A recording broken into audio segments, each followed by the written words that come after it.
তাহলে ভারতের মাটিতে জন্ম নিয়েছি আমরা, সেই ভারতবাসী। কিছু হই না হই, মানুষ তো হতে পারি। মানুষ হয়ে মানুষের পাশে আমরা দাঁড়াবো। মানুষের দুঃখে আমরা যদি দাঁড়াতে না পারি, আমি কিসের মানুষ? হরে কৃষ্ণ। তাহলে আজকে এই মধুর বৃন্দাবনে আমরা এসেছি সেই ভগবানের মধ্য দিয়ে অনেক শিক্ষা গ্রহণ করব বলে। কি শিক্ষা? এই যে লীলা আস্বাদন করব, অন্ন ভিক্ষা, এই লীলায় আমরা জানতে পারবো যে জ্ঞান বড় নয়, ভক্তি বড়। আহা, তাই ভগবান লীলা করছেন, লীলার মধ্যে দিয়ে জগৎজীবকে শিক্ষা দিচ্ছেন। ওগো শ্রীনন্দে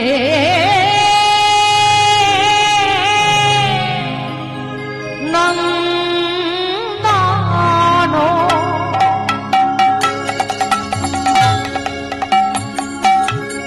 আজি করি গোচারণ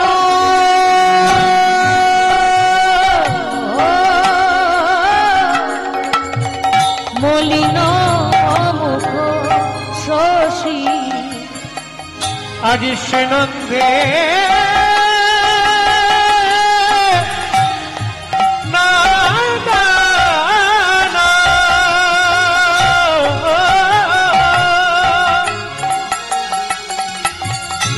করি গোচরণ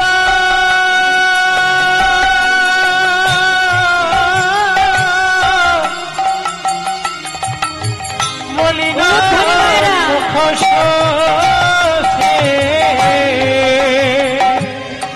শ্রীনন্দে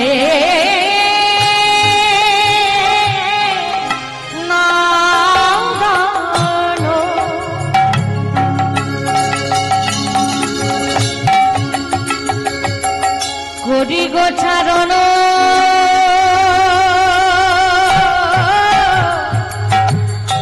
মলিন মুখ শশী। শ্রীনন্দে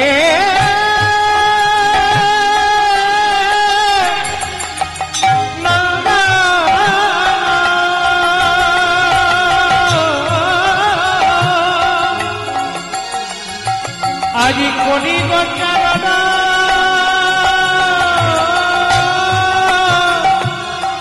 মলিন মুখ শশী। আমার সঙ্গে হল ধর মানে বলাই দাদা, কৃষ্ণের সঙ্গে বলরাম। সঙ্গে হল ধর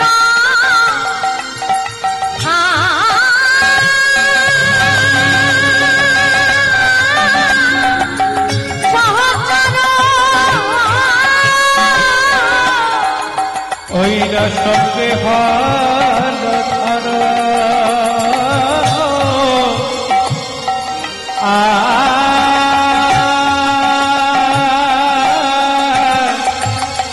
সহচর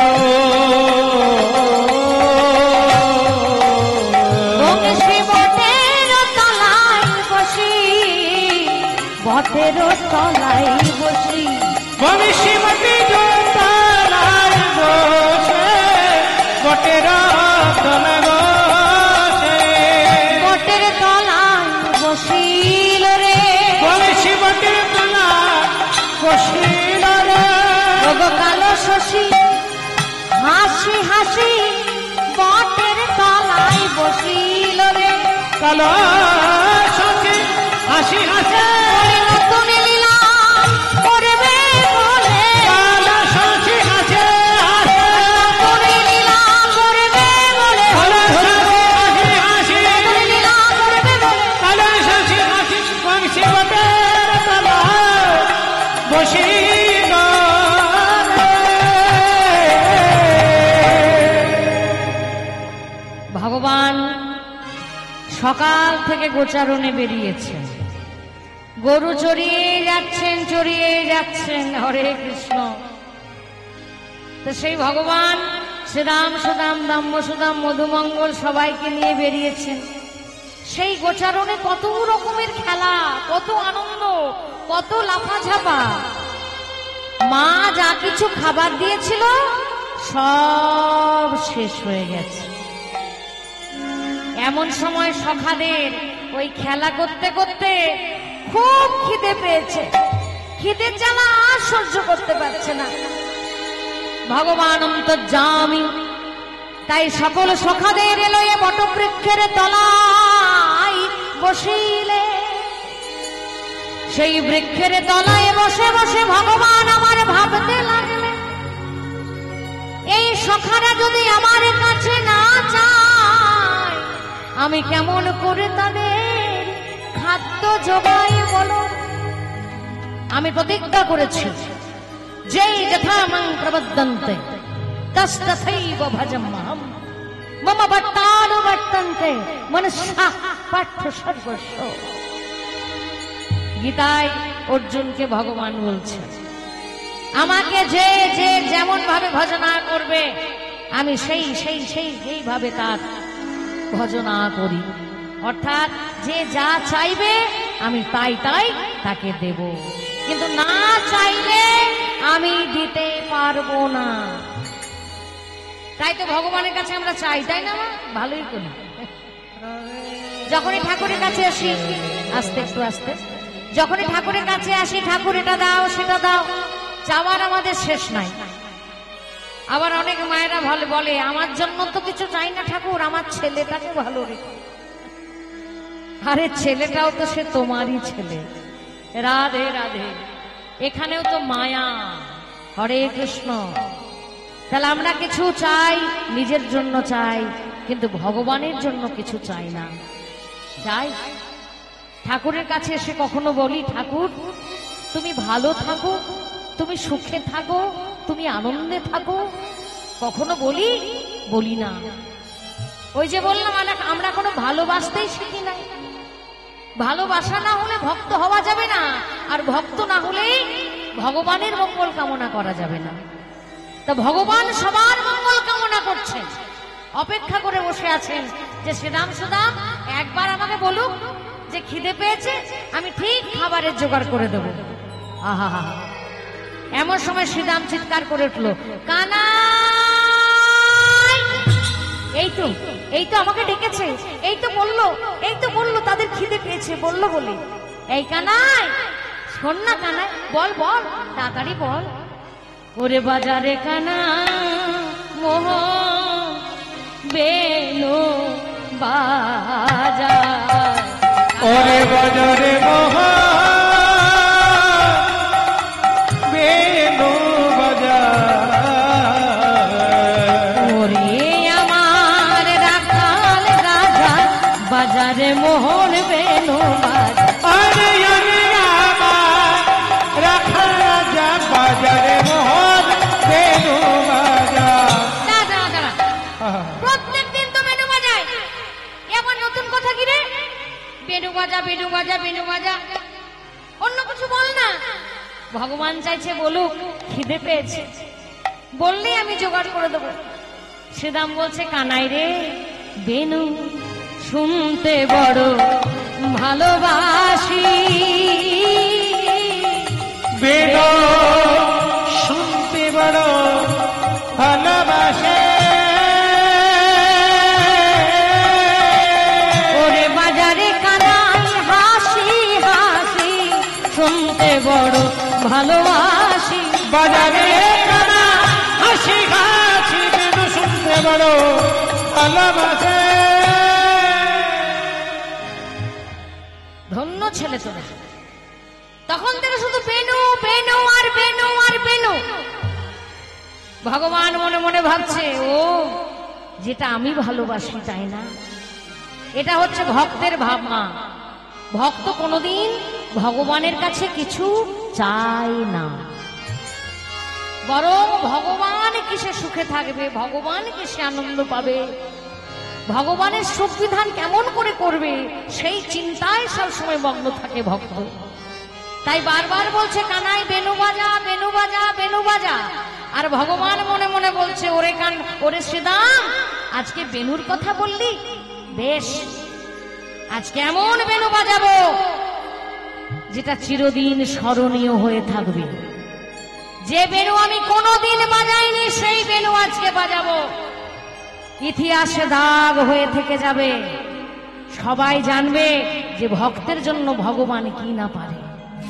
ভগবান সেদিন বেনু যে বাজালো না মা, এমন একটা ঘটনা ঘটলো যেটা কোনোদিন ঘটেনি। বাজিল রে বাঁশি, বাজিল রে সুমধুর সৌরে, অপরূপ আধারে শ্রীমধুর বন মাঝে বাজিল রে বাঁশি, বাজিল রে সুমধুর সুর, অপরূপ আধারে সুমধুর সুরে, অপরূপ আধারে শ্রীমধুর বন মাঝে। বাজিল রে বাঁশি, বাজিল রে বাজিল রে বাঁশি, বাজিল রে বাঁশি সুরে পবন থেমে যায়, ওই নবাসী সুরে পবন থেমে যায়, থেমে যায় ও পাখির পাখা, বাঁশি সুরে পবন থেমে যায়, থেমে যায় ও পাখি পাখা। কি জানে কি সুরে মধুর গানে, হিরণে কিশোরে মধুর ধারে, যায় না বলা যায় না।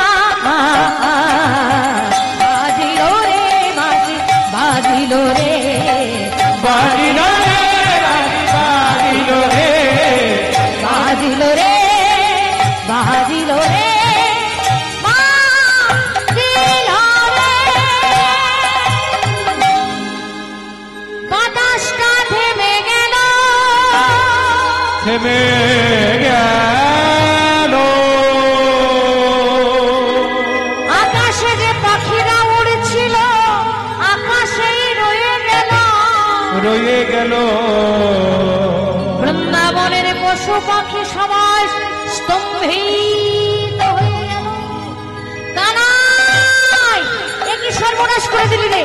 ওরে তুই আজকে এমন বাঁশি বাজালি, আমাদের আস্তে আমাদের দমটা যে বন্ধ হয়ে আসছে। বাতাস যদি থেমে যায় মা, পৃথিবী চন্দ্র সূর্য সব ঘোরা বন্ধ হয়ে যাবে। পৃথিবী চন্দ্র সূর্য সব ঘুরছে, তাই বাতাসও বইছে। বাতাস বন্ধ মানে সবকিছু স্থির হয়ে গেছে। আর গ্রহ নক্ষত্র সবকিছু যদি এক জায়গায় স্থির হয়ে যায় মা, এই পৃথিবীতে জীব বলে আর কিছু থাকবে না। ভগবান মনে মনে ভাবছে, ওরে শুধু আমার সুখের কথাই তোরা ভাবলি, এত যে খিদে পেয়েছে তোদের, একবারও মুখ ফুটে বললি না কি না আমি জোগাড় করতে পারবো কিনা। আহা, তাহলে আমি জোগাড় করতে পারবো কিনা আমার কথা ভেবে তোরা বেনু শুনতে চাইলি। তাই আজকে আমি যে বেনু বাজালাম, এ বেনু তো আর কোনোদিনও বাজাবে না। শুধু আজকের জন্য, তোদের জন্য, ভক্তের জন্য এই বেনু আমি বাজালাম। ওরে শ্রীরাম রে, ওরে সুদাম, ওরে সুদা, চারিদিকটা স্তম্ভিত হয়ে গেছে, আকাশ বাতাস সব থেমে গেছে। সবাই অবাক হয়ে চেয়ে আছে, কানাই কি সর্বনাশ হলো, কেন এমন করলো? ওগো শোনি আমার মুরলী রে আরে চরা চরা স্তব্ধ মা, ও শুনি আমার রলে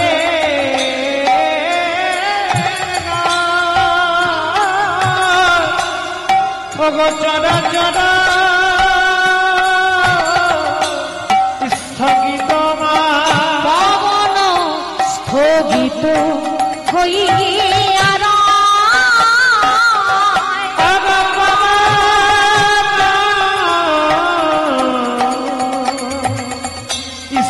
মোহিত হইয়া আশ্চর্য আশ্চর্য মানিয়া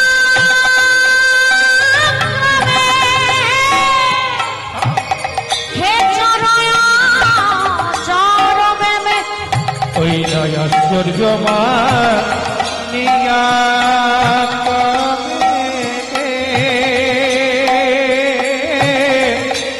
চর অচর আমার কুরঙ্গিনী আহার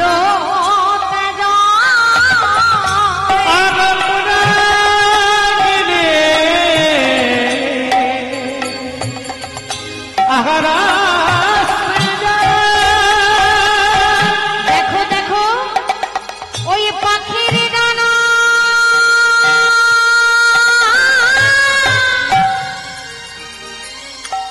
পাখির গানা থেমে গেল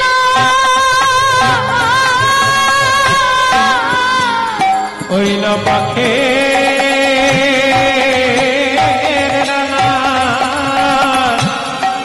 ভেবে গেল মুরলীরা ধ্বনি শুনে পাখির গানা থেমে গেল ওই মুরলীর ওই ধ্বনি শুনে কুরঙ্গিনী আহার ত্যাজিল মুরলীর ওই ধ্বনি শুনে কুরঙ্গিনী আহার মুরলীর ওই ধ্বনি শুনে পাখির গানা থেমে গেল ওই না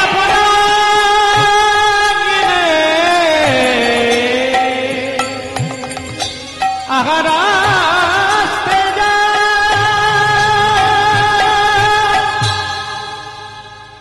এমনকি বৃন্দাবনের গাভীগণ তারা যেই না মুরলীর ধ্বনি শুনেছে পাগলের মতো ছুটতে ছুটতে আসছে কৃষ্ণ তোমার হলাম বলে তোমার হলাম বলে ওগো কৃষ্ণ তোমার হলাম বলে তোমার হলাম বলে কৃষ্ণ তোমার হলাম বলে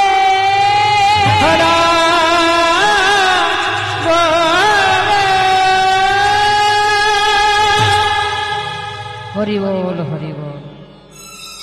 এই যে মা কৃষ্ণ লীলা, এই কৃষ্ণলীলা হচ্ছে আমাদের কীর্তনের আদি সম্পদ, আসল সম্পদ। কিন্তু কৃষ্ণ লীলাটা বোঝাটা একটু কঠিন। জয় নিতাই। ব্যাপারটা কি হয়েছে জানো মা? আমরা দুধে জল মিশিয়ে খেয়ে খেয়ে এমন সেই দুধ পান করি, খাঁটি দুধটার পেটে হজম হয় না। জল মেশাতে মেশাতে মেশাতে মেশাতে জল মেশানো দুধ খেয়ে এমন অভ্যস্ত, এতটুকু যদি দুধটা গাঢ় হয়ে যায় বাবা হজম হতে চায় না। তা কীর্তন গানটা সেরকম অবস্থা দাঁড়িয়েছে আজকে। জয় নিতাই। আসল কীর্তন, খাঁটি কীর্তন এখন আর হরিবাসরে খুব কমই হয়, বিশেষ করে দক্ষিণ 24 পরগনার বিভিন্ন আসরে, যেখানে শুধু কথা আর বিভিন্ন ধরনের গান। বৈষ্ণব পদাবলী যে আসল কীর্তন, কৃষ্ণ লীলার যে আসল রস, সেই কৃষ্ণ লীলা গান করতে গেলে বাইরের থেকে কোনো কিছু ধার করতে হয় না। হ্যাঁ, এমন একটা সম্পদ সমস্ত তত্ত্বের মধ্যে লুকিয়ে আছে, কিন্তু সেটা তো জানতে হবে মা। হরে কৃষ্ণ। দেখবে স্কুলে যখন আমরা পড়তে যাই, কথাগুলো এই জন্য বলা, যদি মাথায় একটু ঢোকে তো ঢুকুক। স্কুলে যখন আমরা পড়তে যাই, বেশিরভাগ স্টুডেন্টেরই অঙ্কের ক্লাসটা ভালো লাগে না। অঙ্কের ক্লাসটা এলেই মনে মনে ভাবি, ধুত্তেরি মাস্টার মশাই আজকে না এলে ভালো হতো। মাথায় কিছু ঢুকতেই চায় না। জয় নিতাই, জয় নিতাই। ঠিক সেরকম কৃষ্ণলীলার আসর হচ্ছে অঙ্কের ক্লাস। যদি একবার ভালো করে কারো মাথায় ঢুকে যায় কৃষ্ণলীলা, তো 100-তে 100 পাওয়া যায়। আর যদি না বাবা ঢোকে একবারে রসগোল্লা। জয় নিতাই। অন্যান্য যত সাবজেক্ট আছে যেগুলো পড়াশোনা করলে পরীক্ষা দিলে কিছু না কিছু নম্বর তুমি পাবে, 5, 10, 20, 25 কিছু হোক পাবে, যদি কিছু নাও লিখতে পারো। হরে কৃষ্ণ। আবার যদি খুব ভালো করেও লেখো 100-তে 100 কোনোদিন পাবে না। অঙ্ক একটা এমন সাবজেক্ট যেটা বুঝলে বা ঠিকভাবে লিখলে 100-তে 100 পাওয়া যায়। ঠিক সেরকম হচ্ছে কৃষ্ণ লীলা। যে কৃষ্ণ লীলা বর্তমানে কীর্তন আসরে আর হয় না, বন্ধই হয়ে গেছে প্রায়। কিন্তু দায়িত্ব নিতে হবে আমাদের মতো কিছু শিল্পীদের, যে কারণে আমাদের মতো শিল্পীদের সবাই পছন্দ করে না। জয় নিতাই। ভালো জিনিস যদি কেউ বলে, ভালো কথা বলে, ভালো গান গায়, উচিত কথা বলে, রাধে রাধে যেটা সত্য সেটা তুলে ধরে, তাহলে তাদের কথাগুলো কারুরই ভালো লাগবে না। যেমন ঘরের মা, মায়ের অনেক সময় সত্য কথা বলে, যে কারণে ছেলেদের মাকে বাবা ভালো লাগে না, ওই পরের ঘরের মাটা বেশি আপন। হ্যাঁ, বলবে দেখো দেখি ওই পাশের ঘরের মা কত ভালো, ওর মা কত ভালো, গেলে পরে বাবা বাছা করে করো, কত ঘরে বসিয়ে চা দেয়, জল দেয়, খাবার দেয়, আর এই একামার মা হয়েছে, ঢোকার সঙ্গে সঙ্গে গালাগালি, প্রেমানন্দে হরি হরি বল। তা যারা সত্যকারের মা, যারা সত্যিকারের সন্তানের মঙ্গল চায়, তারা কখনো মিষ্টি কথা বলে না বাবা, তাদের কথাগুলো একটু কড়া হয়। জয় নিতাই। ঠিক সেরকম এই কীর্তনের আসরে কীর্তন শুনতে বসে যদি আমরা কৃষ্ণলীলা না বুঝি, তাহলে জানবো আমরা কীর্তন শুনতে বসি নাই। জয় নিতাই। সংসারের গল্প, সাংসারিক গল্প কখনো কীর্তন হতে পারে না। কি রতন কীর্তন, যার মূল্য আজ পর্যন্ত ভগবানও নিজে দিতে পারেন নাই। জয় নিতাই। আর সেই কীর্তন গান শুনতে বসে আমরা যদি এদিক ওদিক মন দিই, গল্প করি, তাহলে বাবা আমাদের গাওয়াটাও বৃথা হবে। আর এই যে আমার ভাইয়েরা এত কষ্ট করে লাইট, মাইক, প্যান্ডেল, এত সুন্দর হরিবাসর করেছে, কত আশা নিয়ে, বিভিন্ন ধরনের শিল্পীর মুখ দিয়ে বিভিন্ন ধরনের স্বাদের তারা গান শোনাবে বলে, মানুষকে শিক্ষা দেবে বলে, সংসারের মঙ্গল কামনা হবে বলে, মঙ্গল হবে বলে। হরে কৃষ্ণ। এসব কিন্তু বৃথা হয়ে যাবে। তাই মায়েরা একটু মন দিয়ে শোনো, শুনতে শুনতে শুনতে শুনতে দেখবে কৃষ্ণলীলার মতো প্রেম অন্য কোথাও আর পাবে না। জয় নিতাই। তখন আজে বাজে বকবকানি বলবে এগুলো বন্ধ থাক। হরে কৃষ্ণ। এগুলো আমরা সবাই জানি, যেটা জানি না সেটা বলো। এই যে বৈষ্ণব পদাবলী কীর্তন, এগুলো তার আমাদের ঘরে পড়াশোনা হয় না। জয় নিতাই। এই কথাগুলো আলোচনা হয় না, এই জন্য আমাদের মাথায় ঢোকে না। বর্তমানে দেখো না, রামায়ণ, মহাভারত, ভাগবত যেগুলো মা ঠাকুমারা পড়তো, আমাদের শোনাতো, সেগুলো পর্যন্ত বন্ধ হয়ে গেছে। এখন ঘরে ঘরে টিভি, আর একটা করে বড় মোবাইল আর সিরিয়াল। জয় নিতাই। আর ওই সামাজিক সিরিয়াল দেখে দেখে মনগুলো আমাদের বিষাক্ত হয়ে গেছে। জয় নিতাই। আসল তত্ত্বটা কি, আসল আনন্দটা কোথায়, আমরা খোঁজার কিন্তু চেষ্টাও করছি না। তা হরে কৃষ্ণ। ওই ভেজাল দুধ খাওয়া বন্ধ করে এবার খাঁটি দুধ খাওয়া অভ্যাস করতে হবে, নচেত শরীরে কাজে লাগবে না। হরে কৃষ্ণ। ঠিক সেরকম ভগবানের লীলার মধ্যে শ্রেষ্ঠ লীলা হচ্ছে কৃষ্ণ লীলা।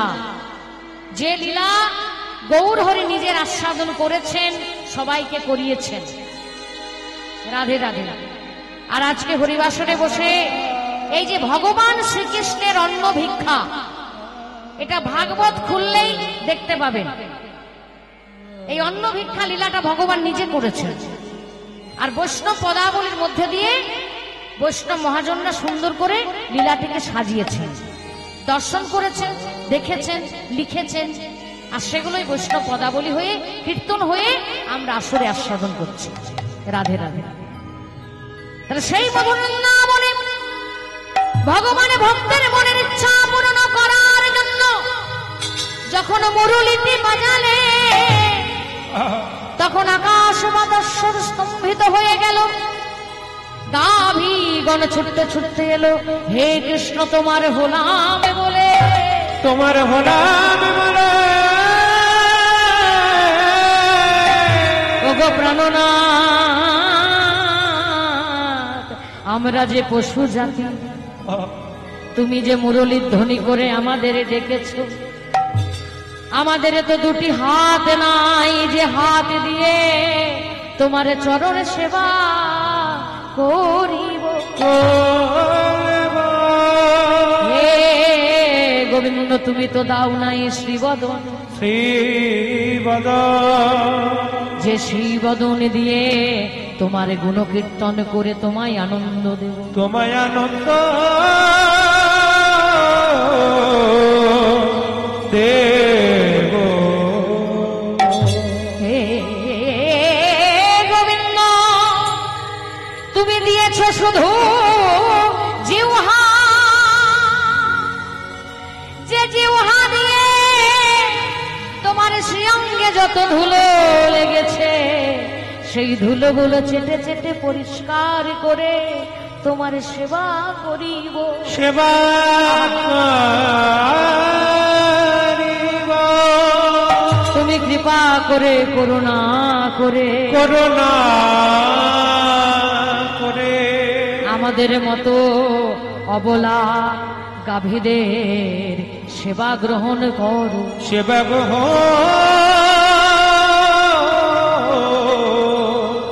করো। তাহলে যারা গরু পশু জাতি তারাও ভগবানের সেবা দেওয়ার কথা ভাবে, কিন্তু আমরা মানুষ, ভগবান এত সুন্দর দেহ দিয়েছে, হাত দিয়েছে, পা দিয়েছে, চোখ দিয়েছে, মন দিয়েছে, এই সব কিছু শুধু নিজের সেবার কাজে লাগালাম, ভগবানের সেবার কাজে লাগালাম না। হরে কৃষ্ণ। কত কষ্ট করে আমার মায়েরা সারাদিনে ঘরের কাজকর্ম করার পর সামান্য সময় বের করে ঠাকুর ঘরে যায়। সেই ঠাকুর ঘরে গিয়ে ঠাকুরের সেবা যখন করে না, মনে মনে বলে, ঠাকুর ঘরের লোক তো বোঝে না, তুমি তো বোঝো যে আমার কাছে সময় নাই তোমাকে ভালোবাসা, আমি যেমন পারবো তোমায় সেবা দেব, তুমি সেবাটুকু আমার গ্রহণ করো। বলো না মায়েরা? আমরাও বলি, আমি নিজেও বলি, ঘরের জন্য অনেক সময় আর ভগবানের জন্য সামান্য সময় আমাদের হয় না। বারবার ভগবানকে বলি, তুমি তো বোঝো, কেউ বোঝুক না বোঝুক, আমার সেবা গ্রহণ করো প্রভু।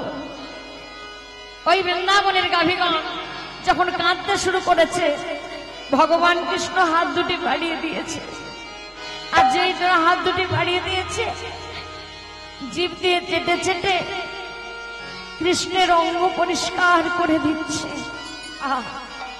চোখের জলে তারা ভাসছে। ওগো কৃষ্ণ,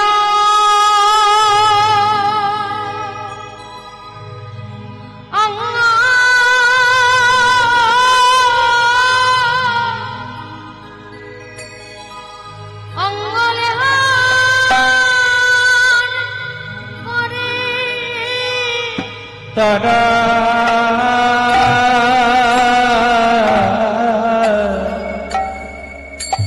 কৃষ্ণয়ঙ্গ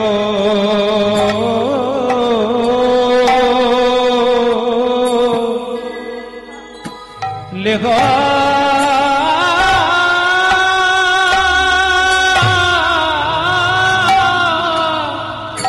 করে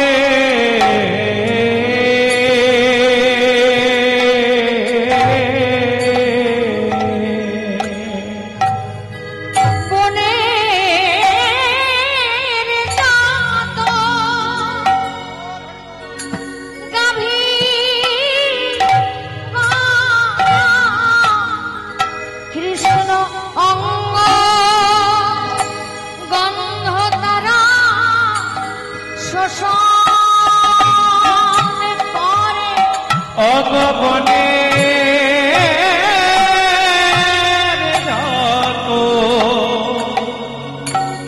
গভে গণ তারা কৃষ্ণ অঙ্গগন্ধ শোষণ করে।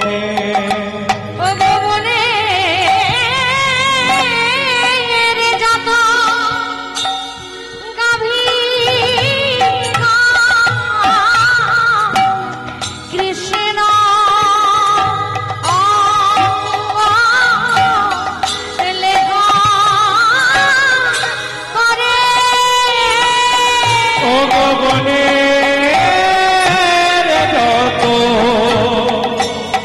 গাভে বন তারা কৃষ্ণয়ঙ্গ গন্ধ তারা শ্মশান করে। ও গগনের